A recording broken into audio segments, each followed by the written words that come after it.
during that time, I was working, I was traveling to go to different work trips, I was hanging out with friends, I was doing these dinners, and my running schedule didn't stop. Yeah. So I remember one day I had one of our dinners, I ran 18 miles like that morning Whoa. and then had to do like some recovery because I was then going to be on my feet for another 5 hours. And Yeah. so it taught me that I can squeeze a lot into my life and still enjoy and be the person that I am. Welcome to How Are You Arriving? Conversations with Cristina Young.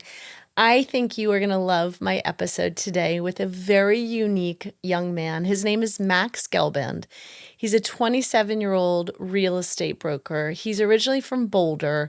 He's been in Miami for a couple years, and I have the privilege of knowing him because he helped me find my office. Max is transparent, he's vulnerable, he's smart, and he shares so many interesting insights in this episode. I think you'll love it. Enjoy.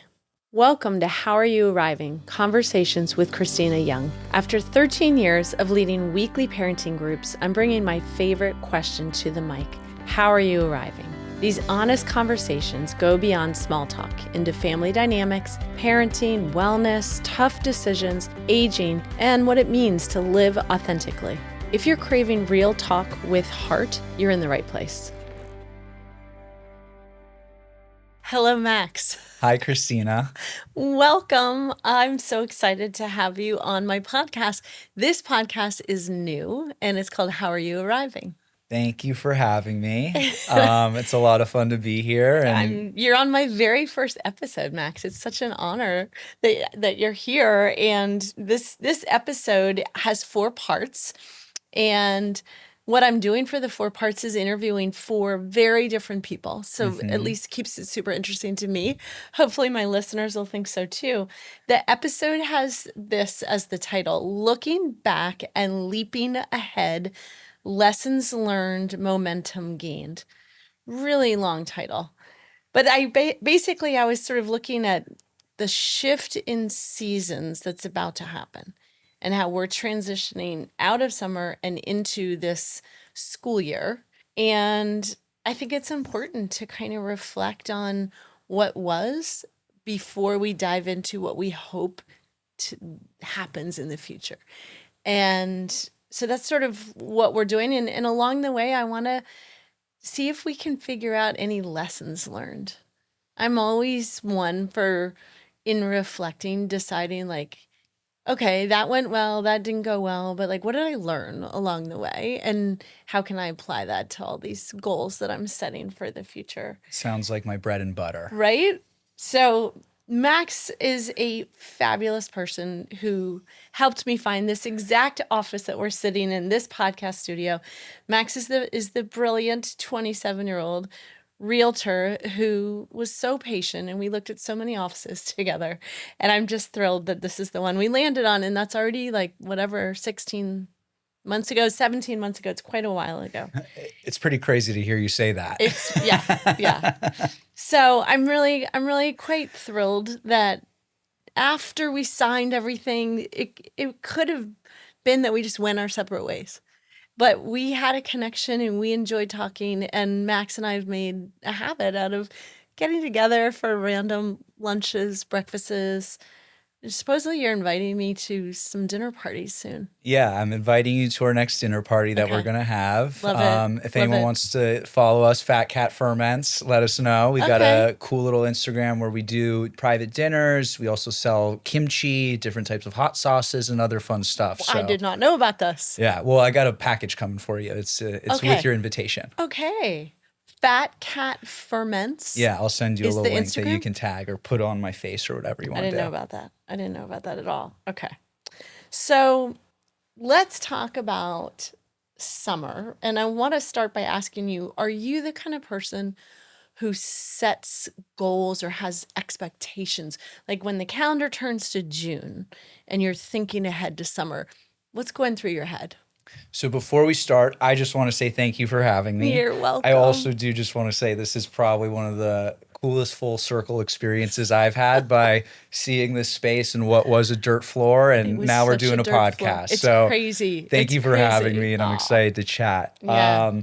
In terms of the summer and in terms of goal setting, I do think that I have found setting goals and setting like a bookends that I can look to has been extremely helpful in my life. For example, last year I ran the Miami Marathon for the So first cool. time. So cool. Yeah, it was great. And I ran that in February of this year. And I don't think there's a better example of something that I put my mind to. Yeah. I had to stay focused on day in and day out with Yeah. work, with the holidays and everything else. Training, eating Training, right, eating healthy, exercising right. exactly. To then put all of that energy and work into essentially a 3-4 hour event.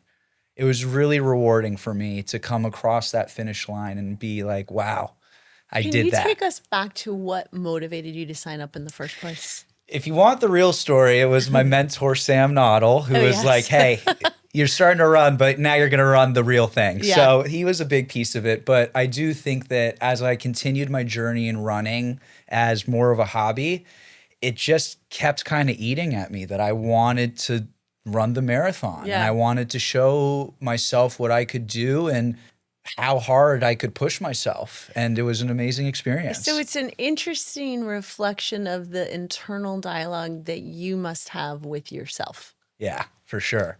Because not everybody, yours is finely tuned, I think. I'm lucky to have some people who've helped me tune it up a little bit. Yeah, yeah. But it's a really beautiful example of that because you have to be somebody who has the ability to take the long view. Mm-hmm. You have to be a goal setter. And not to mention, you have to have a tremendous amount of self-discipline. I agree with all of the above. And I think the other thing that really helps is I got to run the marathon with a buddy of mine down here. So we were running almost every day, Oh, working that out makes a together almost every huge day. difference. Plus a group of about 5 or 6 other guys who were all training in Omaha, Nebraska, who were like, hey, we're all going to run together. So it was no fun for way. us to have a little group of accountability. Okay, so And they were like your virtual running partners until they flew in for the real thing. exactly. I didn't know that. That's And great. and on my stories, it was like, I'm a couple hours ahead. I'm out in the Yeah. Flamingo Park track, and I'm like, hey, where are you guys at? Good morning. And it was a good way for us to keep each other accountable. Yeah. Of like, hey, have you Yep. gotten your miles in? Yep. Where do you need to do a little bit more stretching, a little more yoga, maybe some Pilates, etc. So You it and was I really nice. talked when we were just together about that notion of the 5 people you spend the most time with. Yeah. And the influence they have on all of your decisions and habits. Yeah. And so were those people already in your friend group or they became friends because of the running? Both. Both. And I think that's what's also really beautiful and part of, I think, what I'm looking forward into the rest of the year is Yeah. that the friends that got me into this idea of doing the marathon were friends that I had prior to putting that goal into place. Mm-hmm. Yet they were the ones who I always looked up to as people who I wanted to be more like. For Yeah. example, I just mentioned my mentor, Sam. He's ran ultra marathons and Oh, wow. he is probably one of the best, hardest mentalities that I've been around, right? Yeah. And to that point about surrounding yourself with, you're the sum of the 5 people you Yeah, surround yourself that's how you around. say it. The Correct. sum of. I got Yeah, it. yeah. 4/5 Yeah. times the charm. But Yeah. anywho, I'm in a position at my job where I'm around a lot of really great professionals who, in my opinion, are the best in the business. And so as that translates to other aspects of my life, I try to attract and be around other like-minded individuals who want to become a better versions of themselves, Yes. who know what they want and how to ask for it, Yep. and are willing to ask themselves hard questions. And I think that in turn has fed into my own kind of mantra, my own mentality of how can Max be better than he was yesterday? Not these leaps and bounds every day, but 1% better in the various aspects of life that I'm in. And I'm trying to think about the conversation, and I don't know if it was one or it was a whole bunch of conversations you and I must have had while we were driving around looking at offices that somehow made me realize like, oh my God, this guy is thinking in this unique way that a lot of people your age, and sorry to say, but a lot of people your gender aren't always thinking.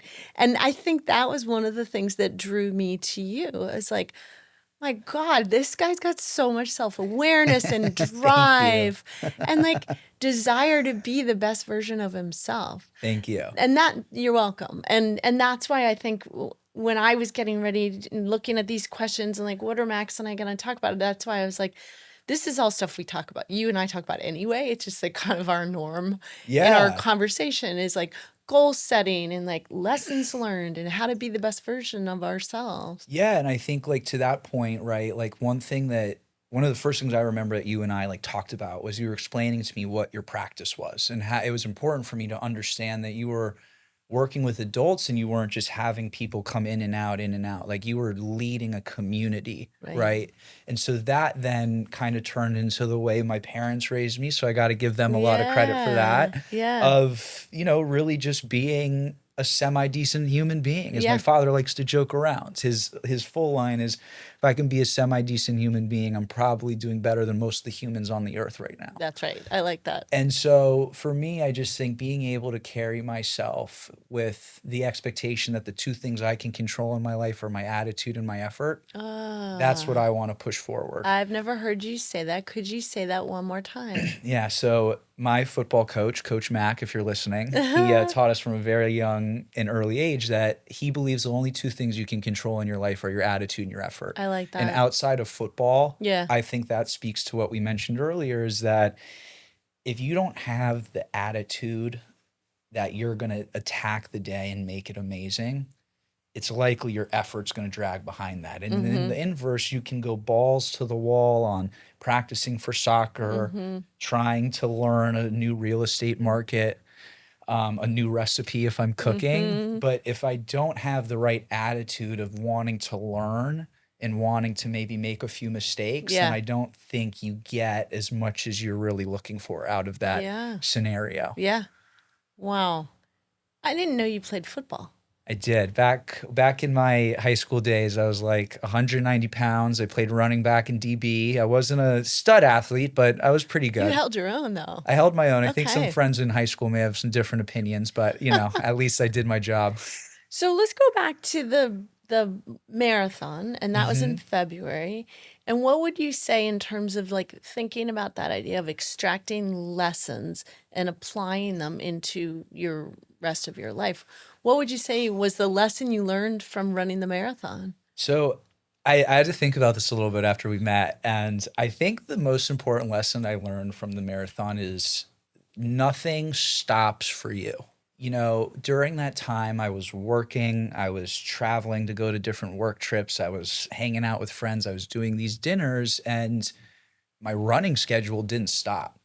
So Yeah. I remember one day I had one of our dinners, I ran 18 miles like that morning. Whoa. And then had to do like some recovery because I was then going to be on my feet for another 5 hours. Yeah. And so it taught me that I can squeeze a lot into my life and still enjoy and be the person that I am. If not, I think being able to stay structured helped me in certain ways with discipline, etc. And I just I Go want to ahead. make sure I'm getting this. It sounds like it was like a recognition that if you adhere to yourself and the goals you've set for yourself, which goes back again to your very vibrant relationship with yourself. Yeah. Right? Yeah. And I think like you mentioned, I always like to say, I like to think I'm one of the more emotionally intelligent 27 things in the city. You are. And You I are. think that comes from just, again, being willing to ask yourself some hard questions of, hey, what's important to me? And for me, I've really come to realize that moving my body, being able to experience life with my friends and the people around me who build me up and continue to bring positivity in my life is important. And I think with work I'm lucky to say that I'm in an environment and in a career that I wake up and I'm passionate about. And as that turns into the marathon, and as I explained, everything doesn't stop. Right. Work didn't stop. Right. The lives of my family members didn't stop. Right. Arguably, they continued and got better. My Yep. stepsister's now at Cal finishing up a med school program. My little sister just got a job at the NFLPA. Amazing. And so even in that year of change from when I started that marathon last year, so much has happened in our world, in my world. And it's been really fun to see those changes and how they've affected my life for the better.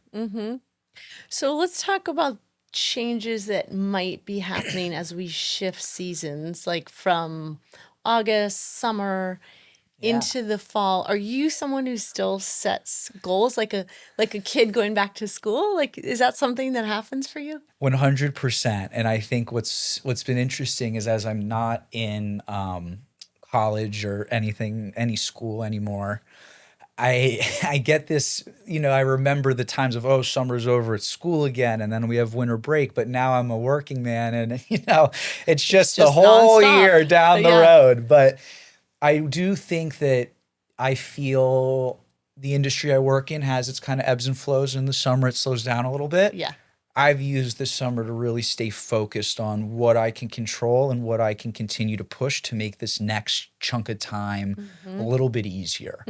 So coming up for me, I have a couple weddings in the fall for some really close friends. Nice. I have a bachelor party for one of those weddings, and I have time that's going to be spent on other things that are going to be filling me up. And so a big thing for me was making sure that not just the work that I needed to get done was getting handled, but that I was getting ready for this next kind of sprint of the year. Because I'm sure once it gets to this August, September time, next thing you know, it's December and we're talking about the new year. Totally. And as I'm kind of looking forward to these next few months, I think I'm trying to eliminate the ignorance tax in my life, which is something I wrote down and I'll kind of talk about. I would like to hear that. For any of the listeners, Shahil Oh. Bloom, I get his I love him. his little newsletter, and one of the Yes. ones I wrote down was He's the so hidden good. cost of what you haven't learned or what you're choosing to ignore. Okay, hold on. Okay. Hold on. So Sahil Bloom, I'm trying to remember the name of his book. I don't know it It's off the so top of my good. head. It's on my desk and I'm not remembering. And I also have heard him on a bunch of podcasts. I get his newsletter. I gotta love get his his- podcast. I gotta I've get his watched some of his newsletter. YouTube videos. Okay, so it's Yeah, eliminate the ignorance tax. correct. Tell me how you're going to use this in your life, Max. I like that. So I think something that we talked about and have talked about is like, there's little things at work, like little admin projects and things that would make my life a little bit more organized, like updating my database and just some Yes. little things that Yes. I need to put some brain power to. Yes. That would just might be a make little my tedious. little tedious, but I know will make my, you know what, I did that. It's off my plate now. Yes. I think that one of the other ones again is like, now that the marathon is coming up and I got to get running again. All right, well, we talked about how I kind of switched my eating and everything. I'm Yeah. back to the ground beef and potatoes again. So Yes. that's all back in the mix again. And just again, trying to figure out like, okay, we have a lot of fun stuff in Miami happening, right? Whether it's, the start of the football season, whether it's Art Basel and all these other amazing activities that the city has to offer. But it's clear to me where my heart and kind of focus is right now. And right now it's on working hard and getting what I need to do done for this next year of 26, which is going to come quicker than we all know. Leaning into moving my body and continuing to challenge myself again. Because I ran off the marathon 4 hours and 11 minutes. That was great. Wow. My buddy who I ran it with, he beat me by a step. And That's I'm it? not going to lie to you. That's been eating at hurts. my heart for the last few months. Okay. So it's being able to, again, ask myself, like, where are my priorities and what I'm going to focus on? I want to run a sub 4 hour marathon. Yep. And that number 411 is Is on a stamped sticky on your note brain. up in my Yeah. house. So I'm looking to that. As I'm looking towards this summer, I haven't traveled a lot. I've been here in Miami, and I want to be able to be present in those times that I get to travel this upcoming fall for a couple weddings for some really close friends, and Yep. to be able to like experience that and give myself a little bit of a reward. Because as we Yeah. get to the fall, You've been very it'll go over. driven over the summer, it sounds like. 100%. And also, I hear you on the taking care of the tedious underpinnings that kind of support your work. And I would say I've been doing a little bit of the same thing in the month of August in here. It's tedious. It's the behind the scenes. There's nothing very exciting about it, but it's the same thinking of when everything gets up and running really soon and then goes fast, I can rely on that structure. Like my internal stuff's really clean and organized, and I don't have to spend time on it. And that's what August is for me, like both professionally, but also at home. Just trying to get that sorted out. And so to that, right, I think what's interesting is, if I'm being honest with you, I haven't had the best attitude and effort to getting some of these things done. And that's why I think it's coming to a head for me, because I notice that it hasn't gone away as I've continued to push it out. It's still there. It's It still needs there. to be addressed. And so it's, like, Yeah. let's start really grabbing this by the horns and looking So at tell it. me a little bit about that internal monologue where you determine today's the day that I'm going to do this tedious work that I've been blowing off for 3 months, 6 months. Like what does it sound like, and where's that motivation coming from? So I think the best example I can give is yesterday. I just moved into a new apartment. That's right. And yeah, Congrats. thank you. And so I've been meaning to put up art for the last couple weeks. And for weeks I've been putting the art where I want it, but then I'll move it because I think it will be better here. And on Sunday, I had my friend come over who's more artistically designed and capable than me in certain ways. And so he was helping me kind of lay out exactly where the picture should go. And then I said to myself, tomorrow after work, I'm going to eat dinner. I'm going to take a little break, and then I'm putting up my art, and I'm going to work on my fantasy football draft stuff. So I had my little schedule. And you did it all. And I put up my art. My mind feels so calm because the art's up. There's less clutter Feels in my more little finished. kitchen area. Yeah. And I'm like, wow, just 35 minutes of me just hammering some nails Now, and using did the you drill. meet with any resistance in that plan? Was there any part of you that's like, nah, let's do it next weekend? There was a little bit of resistance, but it came up that I have podcast day today. And that, like, I've been in here for almost a month. I haven't put up art because I've been indecisive about where it goes. Just put it up. I can take it down. That's right. And so I wanted to do it. Okay. And it felt good to get that get that done. And I think for some of the work stuff, it's just being able to honestly put my phone on do not disturb. That's I don't huge. know if any of the listeners listen to Lo-Fi Beats on YouTube, the little lady who's been studying for years and everything, but Yeah. just putting that on, letting my calm music take me to Yes. getting my work done. Nice. And so yesterday I had to work on one of those tedious tasks, and I got it done in about an hour when I thought it would take me a little bit longer. And I'm like, okay, on to the next one. So let me ask you this, Max. When you think about your ability to find that self-discipline when you need it, is there anyone you can thank for that? Did someone model that for you? I think my father is the first person I would lean to, just because my father is the type of person who, when there's something on his plate, it doesn't just get his full attention. It gets all of the different ways that you can think about it.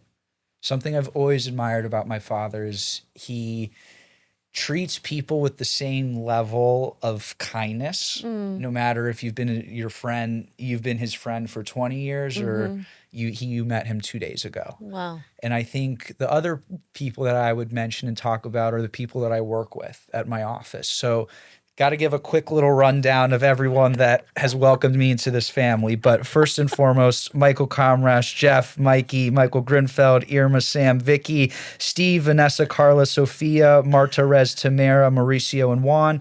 Thank you guys so much. Wow. Because seriously, I do think that I have been lucky to be surrounded by a group of people at my office who have helped me become the best version of myself by continuing to push me harder than most people want to, by continuing to support me in the office and outside of the office, and teaching me that this is the place for me and allowing me to have that. And so I think going back to the mentors, I have been lucky enough again to surround myself with people who have taken a vested interest in me and have offered me the help. So again, like I just named off a lot of people, but a couple other special shout outs I have to do is Sam Noddle, who helped me get my foot in the door and has been a lovely mentor and honestly like a big brother. Noah Zedek, he's another close friend of mine. And then, there are other people in this world who worked at the Hyatt Hotels Corporation when I was in hospitality. Bobby Stuckey is a master sommelier and was one of my first bosses. Do All of any those under the people, you know who you are. I've been very fortunate and lucky to be surrounded by such like mercurial and impactful individuals in Yeah. my life. Well, and you're also a person who's open to being impacted by others. That's clear. So something that I love that you just brought that up, and that I think a few of my friends and I have talked about in the past, is a lot of people my age tend to be a little resistant, not just to change, but I think to feedback. And I Yeah. think to being told you're wrong or this isn't right. Yes. And I think it's really important to have humility at this stage of my life, because my favorite line is, I know a lot, but I don't know what I don't know. And I know that's a lot. And I want to be a lifelong learner, not Yep. just in the career that I have, not just as a human being, but about other people and what makes them happy and what their needs are. Because at the end of the day, I know it's not all just about me. Yep. And I've been lucky to let the love I have and joy I have in my body seep out to others to then get back that and just a little bit more. How do you think you learn to have this kind of humility? I think I have to give that back to my mom. I got to give that back to my mom. And How did she teach you humility? What do you think? my mother, she just has this spirit where when you're around her, you just feel joy oozing out of her. And she had the ability to make anyone within her vicinity smile and feel comfortable. And something I learned when I was a busboy working in the hospitality industry when I was in high school is that even if you're looking someone in the eye and they may not have liked the meal, etc., you can still crack a smile and say, is there anything else I can do for you?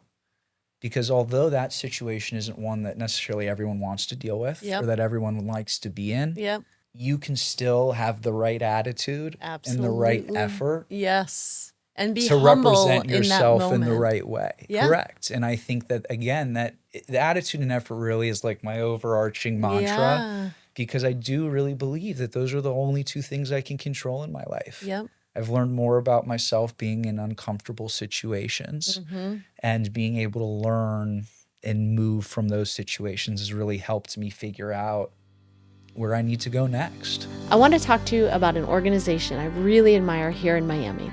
If you're looking for a way to make a real difference, LEAP helps formerly incarcerated women, many of them moms, rebuild their lives through in-prison education, safe transitional housing, and job training.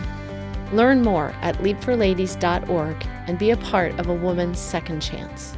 How is it that you became a busboy? What was that, because your parents said you need to take a job during the summer? Pretty much, that was my father saying, hey, you're 16 years old, you need a job. And I remember I got a resume together. I went around to a bunch of different stores. I went to a few sneaker stores and skate shops. And when I went to the restaurant, I didn't really understand what it was like. But when I sat down with Bobby and the manager at the time, his name was Dan, they were like, yeah, we'd love to have you. And I had been a customer there for years with my family. And so it was cool for someone to take a chance on me a little bit. But again, like I said, in my current situation, my current career, I'm one of the youngest guys on the team, surrounded by all these amazing, amazing brokers. And being a 16-year-old working in a James Beard award-winning restaurant where they have to get the turnout, they have to get that dish out on the fly, fire. Yeah. It was a big experience. Yeah. My high school Friday and Saturday nights were polishing $300, $400 wine glasses, breaking a few, admittedly. Yes, of course. But I had to learn what it was like to work with people older than me, look them in the eye, and to answer questions. Where is this? Where is that? Have you done this? I haven't. Go do it now. I'm really curious to know, because I know a lot of my listeners are parents. There's something that your mom and dad did that made you a guy who others are willing to take a chance on? Do you Wow. see the thread?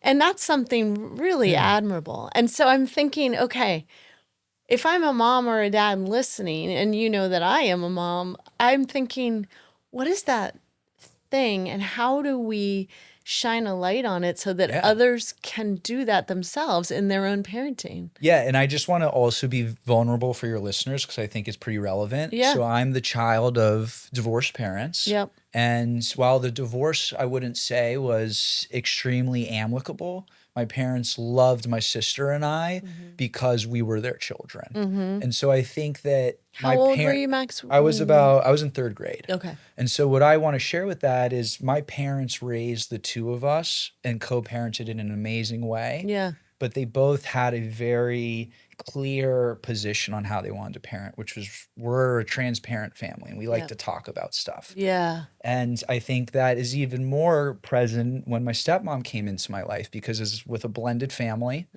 you know, one of the things that my dad was very adamant on is if I came home kind of pouting after school and I was like, oh, I don't want to talk to the family about it. It was like, cool. Like you and your bad mood can go in your room and not be a part of the family because Right. he wanted everyone to talk about the big feelings, stuff. what we were dealing with and what it really was. It wasn't, oh, I'm feeling stressed and sad that I didn't make the basketball team. Well, that's okay and you can feel that way, but why do you feel like you did enough work and practice to make the Gold Crown team? I didn't at the time. And then when I spent that summer shooting free throws outside of our house and I made the team, felt amazing. And you knew the right? reason why you made the team. Correct. I Yeah. think another example that I can give is when I graduated college, I had a job offer with the Hyatt Hotels Corporation to come work down here in Miami and be in hospitality and ride that hospitality train. The COVID kibosh took that away. Oh, yeah. And my parents, I called them, I was like, I don't know what to do. And they both were extremely supportive and were like, it's okay. You don't need to know today. You're not Yeah. going to know tomorrow. Yeah. Let's come back. Let's talk and let's figure out what we're going to do. And after a couple weeks, my parents were both like, look, you have till the end of the summer to figure out what you're going to do. After that, you got to get out of our house.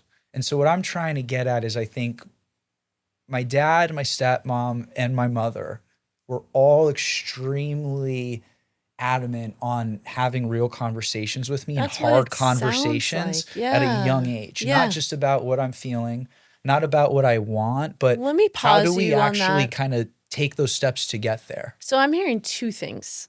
I'm hearing transparency, and on the other side, support, regardless of the situation. But I want to really dig into the transparency for a second. And I'm still going back to like why it is that you and I got along so well right from the get-go. And I think, and it actually goes to why I even want to do this podcast. The name of this podcast is How Are You Arriving? Because it's what I say to my groups of women who arrive and sit together. And it's because I want to know your transparent, vulnerable truth. Like, how are you arriving? What's on your mind? And you're well versed in that. And the only reason that you would be well versed in that is that you grew up in a home where that was normalized. And it was normalized for me to cry as a boy. Yes. It was normalized for me. Does everyone hear this? It's just so unusual and refreshing. And you can ask my college friends, my friends from It's high school, and even the so ones here. rare. I have no problem sharing my emotions. But that, I think, is less of the main reason. I think it's that my parents provided a platform for not just me, but my sisters and I Yeah. to feel loved and supported in anything we did. And Yeah. I know a lot of people talk about that, but when I've, hung out with other friends or I've been at other people's houses and I'm like, wow, I feel that this is way different than my living situation. Yes. It makes me realize how fortunate I am that I can Yeah. pick up the phone and talk to my father about anything. It's To know amazing. that when I need to ask my stepmom about like business acumen and what she would suggest on Yeah. how I work on a new listing I'm working on or a new client that I'm working on, Yeah. she's giving me the advice that she has from when she was an executive or a vice president at a marketing agency. Yeah.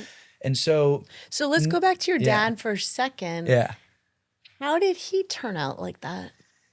So I think my dad has always been what his friends and my grandfather like to call a free spirit. Yes. He likes to beat to his own drum. Yep. And I think for my dad, what he shared with me is when his mother passed when he was 23 years old, which is the same age I was when my mom passed away. I did not know that he was the same age. So we have that That's interesting pretty little, remarkable. yeah. Wow. I think that was a big catalyst for my dad to like expand his mind on what was going on in his life and to go explore. And so as he tells it, he went on like a 9-month tour across the world, bought a plane ticket and, kind of jumped from place to place and was able to experience the life that he wanted to feel.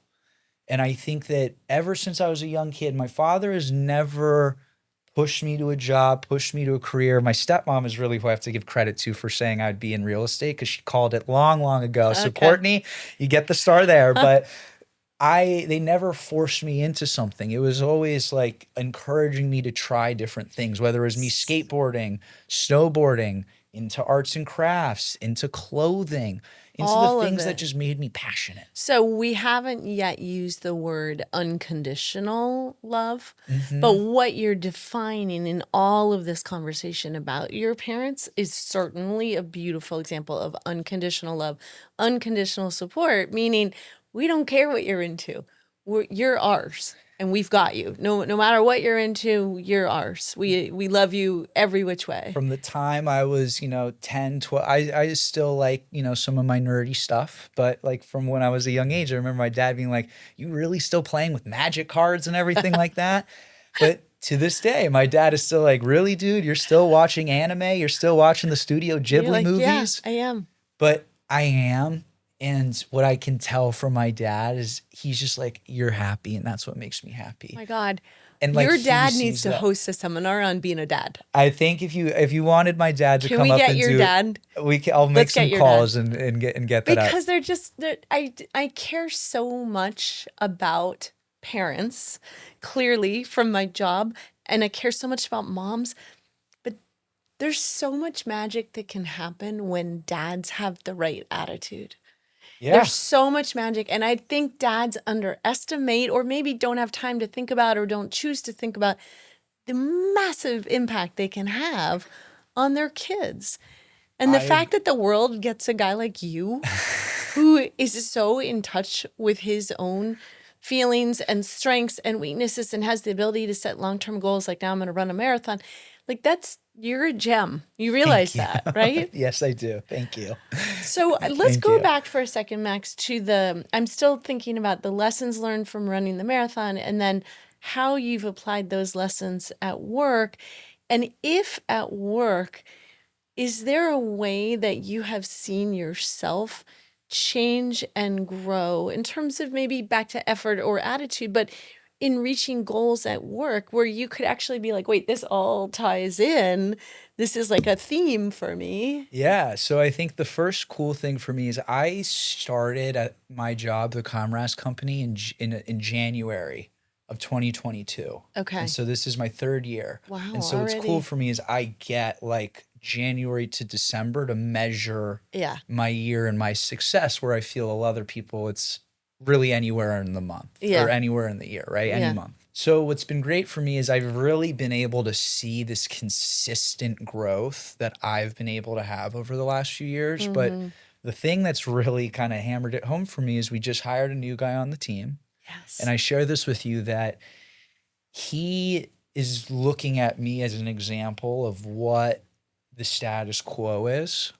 And it has really it's warmed my heart because it shows me that I've been able to do the right things, do them the right way, and bring myself to this position where I'm now excited to continue working on all the stuff that we get to work on. Yep. The age old saying in our business is, you're really in the business when you've been in it for 10 years, right? It's going to be my fourth come in You're getting January, there, but yeah.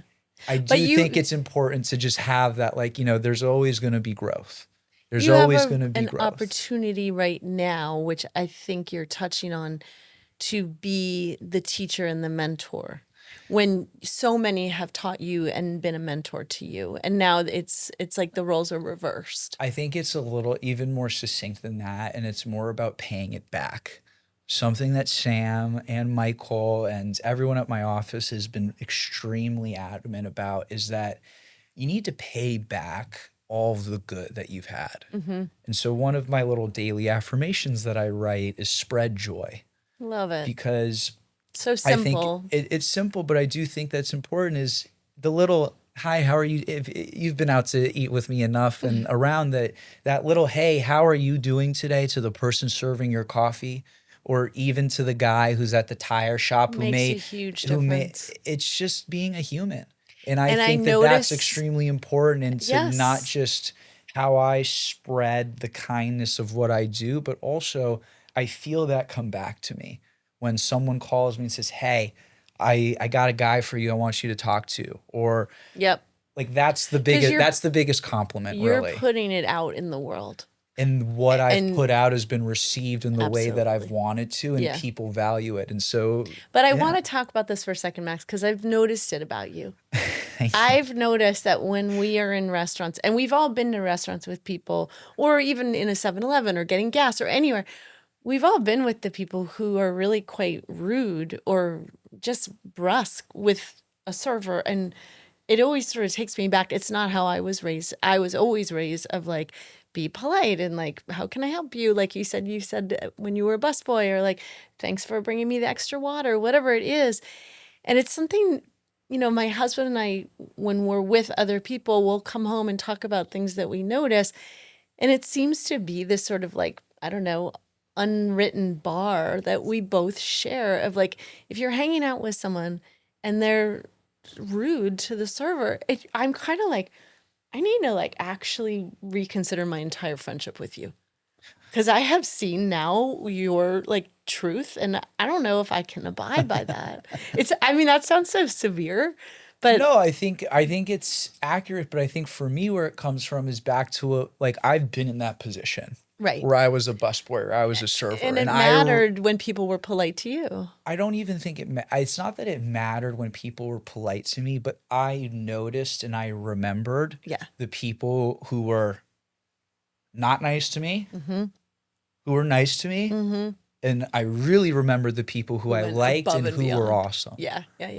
And so as we've talked about, for me, I think that's important, is because I never know who I'm going to meet on the street. Yeah. I never know who's going to be calling me or who's going to be picking up the phone, or I know I'm going to be picking up the phone. I never know who's going to be on the other side. Yeah. And if I don't have this kind of mentality when I pick up the phone, I'm not representing myself Your in the best light. For sure. And so a little rule that I have is anytime I answer the phone call, whether it's you, my dad, anyone else, it's let me just take a little breath, get myself in like a little bit of clarity, and then I take on what I need to take on, because okay, I in have those to other pause times it gets a and little choppy. honor your mother for a second. I wish so badly so that I had much. had the opportunity to meet her. Thank you. But I appreciate suspect that. she's looking down right now and she's like, this is my Max. Like, in what ways do you think you honored the memory of your mom? That's a really interesting question. I think the ways I choose to honor my mom are she wanted me to she really wanted me to just experience life and enjoy it. She wanted me to discover, she wanted me to be curious, not just about myself or other people, but why it was that way. Mm-hmm. And I think that if you were to ask any friends from back home, like, is Max like his mom or his dad? I think a lot of people would say his personality is in character as his dad, no question. But I really am my mother's son in the sense that the way my mother cared and cares about others, the way that I think about other people and find their loyalty as the napalm that keeps me going, Yeah. and the little bits of love that I get from people, that's what makes me happy. Yeah. Like, I remember when we were able to get this deal done, like, what made me happy is that you were like, this has me on cloud 11, Max. It was less about, the timing, or I got a deal done, or it was the end of the year, etc. It was that I was able to get you to the place you wanted to go. And so as I think about that with my dinners with Jared, um, the marathon running that I'm gonna be doing with some run clubs and other ways I'm trying to help out, Yep. and help other people and other, little things that they're doing, is like the Michael Comras always says, the one thing you have in life is your time, right? Yeah. Only thing you have is your time. So Yep. use it wisely. Yeah. I want to spend my time with the people that continue to build me and add benefit to my life. And so if I can continue to, at a bare minimum, be a semi-decent human being and give my best attitude and effort to those proximate to me and those that are right in my circle, I know that that's going to spread in the ways that it needs to, through my friends, through my colleagues, and it'll come back to me. And I think that's the way that I choose to honor her, is that my mom is with me and she is really proud, and it feels really good to say that. Did it ever occur to you, or did anyone ever encourage you in this direction to be a teacher, a professor? No one's ever encouraged me to do it, but I was a communication major in college, so Okay. I know how to Yeah. get that elevator speech and Yeah. I just feel like you would make an incredible teacher, and I'm imagining like a whole sea of high school students like high-fiving you, Max, and like, sweet, we've got Max today. Like, you would be an incredible, inspiring teacher. Thank you. Case you're looking for another career eventually. Thank Maybe when you. you're older. Maybe I can teach about real estate and like retail leasing. Yeah. Yeah. Michael Comras can be my co-professor. There you go. There you go. But I think it's people who have a really solid and principled understanding of themselves and what matters to them and what makes them tick that make the best teachers. I mean, And that you have that already at such a young age. Yeah, I mean, to that point, my grandmother was a teacher, and so like I remember she was the one helping with my math. I wasn't going to a Sylvan Learning Center. Like I was, I call my grandma was Amma. in-house. I was sitting with my Amma, and Nice. we were going through, and That's she just awesome. came and visited me in Miami a few weeks ago, and it was amazing to have her. Good. And her nickname for me is Swimpy, and so Wimpy. she was like, Swimpy, it's so amazing to see where you are and what you're doing, and That is great.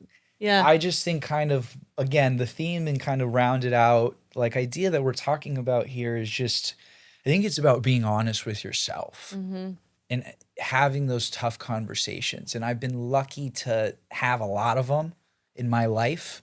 And we were talking about the book, Let Them, and everything like that. And I've still been listening to it. And I think that, you got to be able to let yourself have a tough dialogue and see where it goes from there. So tell me a little bit about the Let Them. How is it applying to your life? Which part of it are you using the most? I think for me, it's... Just to be clear, Let Them is from Mel Robbins. Yeah, it's a great book. I got a little bit left to listen on audiobook. And I think for me, it's just like, it's really just about what you can control. I can't control the way other people are going to show up to a meeting. I can't control the way other people are going to come to my dinner. Yep. What I can control is the experience they have, and I can control how everything comes together. And I can do my best job to make sure that I can eliminate all the potential questions or, issues that may arise on my side. They're still going to happen. Yeah.